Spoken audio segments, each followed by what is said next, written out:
अस्सलाम वालेकुम दोस्तों, कैसे हैं आप लोग। उम्मीद है मुझे कि आप लोग बढ़िया ही होंगे। तो जैसा कि आप सभी को मालूम होगा कि आज है शब बारात की रात। मतलब कि जब तक मैं ये वीडियो अपलोड करूंगा तब तक तो शब बारात को निकले हुए 2 दिन हो चुके होंगे। अभी मैं खड़ा हूँ अपनी जामा मस्जिद नूरुल मदार के बाहर, फिर मैं आ जाता हूँ अपनी जामा मस्जिद नूरुल मदार के अंदर। माशाअल्लाह हमारे यहाँ के काफी लोग अभी तक इबादत में लगे हुए हैं। अल्लाह रब्बुल इज्जत शब बारात के सदके में इन सभी के गुनाहों को माफ फरमाए और सभी के कारोबार में तरक्की अता फरमाए। अल्लाह रब्बुल इज्जत मुझे और मेरे भाइयों को जल्द से जल्द कामयाबी अता फरमाए, आमीन सुम्मा आमीन। फिर मैं मस्जिद में अपने दोस्तों के साथ बैठ जाता हूँ, क्योंकि कोई भी अच्छा काम करो उसमें दोस्त साथ ना हो तो मजा नहीं आता है। लाइफ में दोस्तों का होना बहुत ही जरूरी है, और जब तक दोस्त ना हो जब तक कोई भी काम करने में मजा नहीं आता। कुछ टाइम मस्जिद में बिताने के बाद, नमाज पढ़ने के बाद हम लोग आ जाते हैं कब्रिस्तान, क्योंकि शब बारात की रात में कब्रिस्तान जाना ही बहुत अच्छी बात है। और हमारे दिल में कब्रिस्तानों को देखकर खुदा का खौफ पैदा हो जाता है कि आखिरकार मरने के बाद भी हमें यहीं पर रहना है, मरने के बाद यही हमारा असली घर होगा। फिर हम मस्जिद से थोड़ी दूर आ जाते हैं, क्योंकि अभी हम जा रहे हैं करबला शरीफ पर, क्योंकि हमारे तरफ एक करबला शरीफ पर भी मस्जिद बनी हुई है। उस मस्जिद का नाम है मस्जिद मौला अली। मस्जिद मौला अली नूरुल मदार जामा मस्जिद दोनों में शबीना हुआ है, यानी कि दोनों ही मस्जिदों में एक रात में पूरा कुरान मुकम्मल कर दिया गया है। जामा मस्जिद नूरुल मदार में तो हमने बहुत देर बैठ के पढ़ ली नमाजें, सुन लिया कुरान, फिर सोचा क्यों ना करबला शरीफ पर भी होकर आया जाए। यह है हमारे गाँव की करबला। क्या आप लोग इस दरगाह का नाम जानते हैं तो मुझे कमेंट में बताएं कि ये किस नेक बंदे की दरगाह है। और यहाँ पर हमारे काफी सारे दोस्त बैठकर आग पर ताप रहे थे। ऐसा नहीं कि इन्होंने नमाज नहीं पढ़ी। अभी टाइम लमसम 1 से 1:30 बजे के बीच का है, तो इस बीच हम लोग थक भी गए थे और अच्छी खासी ठंड भी लग रही थी, इसलिए हम लोग थोड़ा सा घूमने के लिए आ जाते हैं। करबला शरीफ पे बहुत देर बिताने के बाद हम लोग आ जाते हैं मस्जिद पे। तो दोस्तों आप लोग यहाँ पर देख ही सकते हैं कि किस चीज की तैयारी चल रही है। अल्हम्दुलिल्लाह हमारे यहाँ जामा मस्जिद में कुछ न कुछ शहरी का इंतजाम जरूर होता है। तो हर साल की तरह इस साल भी यहाँ पर कोर में रोटी का इंतजाम हो रहा है, और ये इंतजाम सब हमारी बस्ती के लोगों की ही तरफ से होता है, क्योंकि आप लोग भी जानते होंगे कि शब बारात के अगले दिन का रोजा रखने में बहुत सवाब है। अल्लाह का शुक्र है कि अल्लाह ने इस साल भी मुझे शब बारात की रात नसीब फरमाई। बाकी अल्लाह रब्बुल इज्जत की मर्जी है कि अगली साल हमें नसीब होना हो। फिर हम लोग आके बैठ जाते हैं मस्जिद के अंदर। यहाँ पर हमारे हाफिज आमिर भाई कुरान की तिलावत कर रहे थे और हम समाअत कर रहे थे, तो आप लोग भी कुरान की तिलावत को सुने।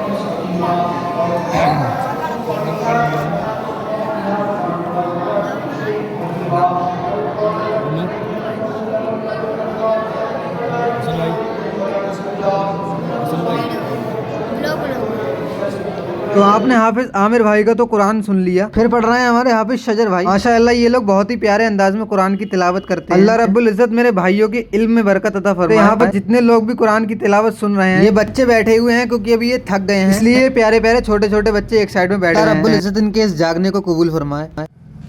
तो दोस्तों मैं कल रात तो किसी वजह से वीडियो नहीं बना पाया था, मेरा फ़ोन भी डाउन हो गया था, और फिर मैं सहरी खाकर और नमाज़ पढ़ के ऐसे सो गया था, बिल्कुल पता ही नहीं चला मुझे।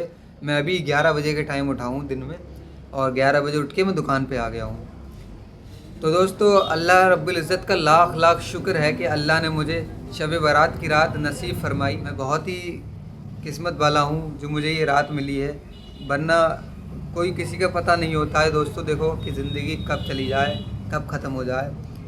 बस मैं इतना ही कहना चाहूँगा कि अल्लाह रब्बुल इज़्ज़त की बारगाह में दुआ है, अल्लाह रब्बुल इज़्ज़त हम सभी के कारोबार में तरक्की अता फरमाए, हम सभी को कामयाबी अता फरमाए, सभी की दिली जायज़ तमन्नाओं को पूरा फरमाए। आप लोग भी शब बारात की रात, शब मेराज की रात, शब कद्र की रात में इबादतें किया करें, खुदा को राज़ी किया करें। आप जितना खुदा को राज़ी कर लेंगे आपके लिए उतना ही अच्छा होगा। तो आप लोग अपनी आखिरत की तैयारी करना चालू कर दें। आप लोग, हम सभी लोग अपनी आखिरत की तैयारी चालू करना। तो आज के लिए बस इतना ही।